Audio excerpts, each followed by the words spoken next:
Bueno, ¿cómo están a todos? El día de hoy les voy a hablar un poco sobre el sistema educativo colombiano, las brechas que tiene y pues de una manera muy minuciosa cómo podríamos solucionar algunos problemas de la enseñanza, la interiorización, la didáctica y todo lo referente a la pedagogía en sí.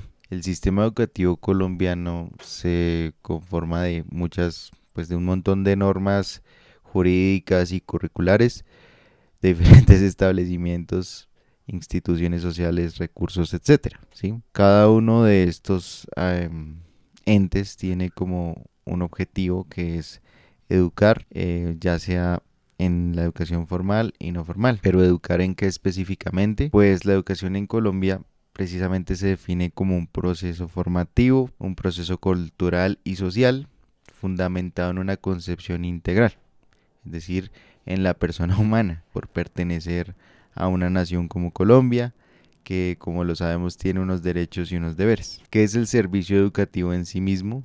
Pues el servicio educativo conlleva varios parámetros que han sido establecidos ya hace varios siglos. Para saber un poco más sobre la historia educativa deberíamos irnos hacia los años 1500 más o menos, que fue una época colonial en la cual pues vinieron, como sabemos, los conquistadores españoles, atravesaron todo el río Magdalena, nos conquistaron, eh, robaron muchos recursos, entre los cuales el oro, la esmeralda, tantas cosas que teníamos allí en esa época, éramos muy ricos, pero también inculcaron una cultura, ¿sí? Inculcaron un nuevo ideal a las tribus que estaban aquí. Lo que conllevó es que pues hubo una transformación completa, que era filosofía, matemáticas y una diversidad cultural diferente en cuanto a la parte religiosa, ¿sí? ¿Qué es lo que vino a hacer aquí la religión? Pues en sí vino a enseñarnos, a inculcarnos la manera como nosotros debíamos pensar en base a la existencia de Dios, cómo debemos actuar, cómo debemos comportarnos con los demás y de qué manera debemos respetar la religión. Como vemos en la historia cultural, nuestros amigos españoles pues básicamente nos enseñaron a las malas a nosotros los indios a ser obedientes, a obedecer las leyes de una manera liberal. Y eso fue lo que pasó en la mayoría de países latinoamericanos, una imposición, ¿sí? Entonces, la educación vino a ser un proceso de modernización y un aparato educativo durante toda esa época colonial en esos siglos. Hacia la primera mitad del siglo XX, pues se intentaron hacer otros ideales universales para la materialización de, sí, de diversidad de conocimientos, ¿cierto? Entonces la dinámica y el desarrollo, pues, de estos países, como, como bien lo sabemos, que conllevó los grandes inventos de la industrialización, asimismo nos educaron a nosotros para que nosotros pudiéramos continuar toda esa línea de pensamiento, esa línea de construcción en base seguidamente pues a la imposición. ¿Y qué es la imposición? Pues simplemente, bueno, usted se aprende las tablas de multiplicar, por ejemplo, pero se las va a aprender, mejor dicho, si usted no las dice bien, entonces le doy un reglazo, ¿sí? Si usted no respeta al profesor que usted le está dictando una clase, usted se gana una tanda, mucho una muenda. Entonces así educaban a las personas, ¿sí? Si no respondían bien o les decían que no servían o que eran brutos o que todo eso que nos conllevó. Y si nos vamos un poco más hacia el siglo XX, nuestros abuelos pues también nos van a contar historias similares como pues reglazos y violencia física contra los estudiantes al no responder ciertos cuestionamientos y ciertas cosas que se estaban dando en la época. Pero ¿por qué enseñaban y tenían esa pedagogía del miedo? Esa pedagogía del miedo precisamente venía de las grandes escuelas europeas y pues del feudalismo y de todo el oscurantismo que conllevó pues ese tipo de educación que no es lo ideal. Todo esto ya nos lleva a pensar en nuestra actualidad. Ahorita en este momento, Colombia define la educación como un proceso de formación permanente, personal y cultural, que se fundamenta en un concepto y una integralidad de la persona, de su dignidad, de sus derechos y sus deberes.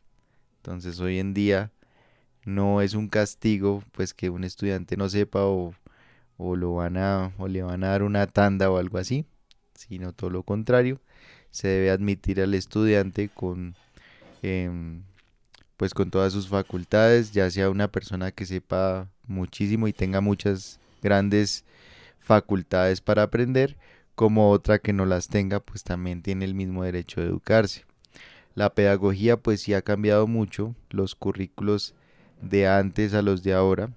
Sin embargo, se sigue manteniendo básicamente el mismo sistema de enseñanza, tablero, pupitre, profesor, que pues lo llevamos haciendo desde hace mucho tiempo, pero no un sistema en el cual nosotros podamos impartir a los estudiantes una enseñanza exploratoria que les ayude a ellos a solventarse en las necesidades que se presentan hoy día. Como nosotros sabemos, nuestros estudiantes tienen deficiencias por las pruebas PISA ya tomadas últimamente en lectura, escritura, matemáticas y filosofía. Si nos damos cuenta, son áreas en las cuales el estudiante debe analizar, áreas de análisis e interpretación de lectura. Cuando estos temas no se finiquitan desde el tablero pupitre, estamos inhibiendo al estudiante de obtener una respuesta frente a una problemática en específico. Entonces, cuando el estudiante quiere calcular algo, no puede hacerlo porque desde la clase no recibió la suficiente información para realizarlo. No se interesó en el tema, pero tampoco lo abordó. ¿Qué, qué quiero decir con esto? Ver una clase, por ejemplo, de física en un tablero es muy diferente a realizarla por fuera. ¿Por qué? Si vemos, por ejemplo, el movimiento parabólico de un objeto en un tablero, podemos ver que en ecuaciones se ve muy lindo y muy bonito y el profesor llena dos, tres tableros y pues aparte pone al estudiante a leer en la biblioteca para que lea lo que no entendió en clase. ¿Qué pasaría si en vez de yo dictar la misma clase de física, yo cogiera a mis estudiantes, digamos por así, yo no soy físico, pero voy a hacer de cuenta que cojo a mis estudiantes y les digo, bueno, el día de hoy vamos a salir, vamos a tirar un balón, vamos a hacer que un estudiante pues le pegue a un balón y vamos a calcular la distancia que pues que el balón recorrió en cierto tiempo.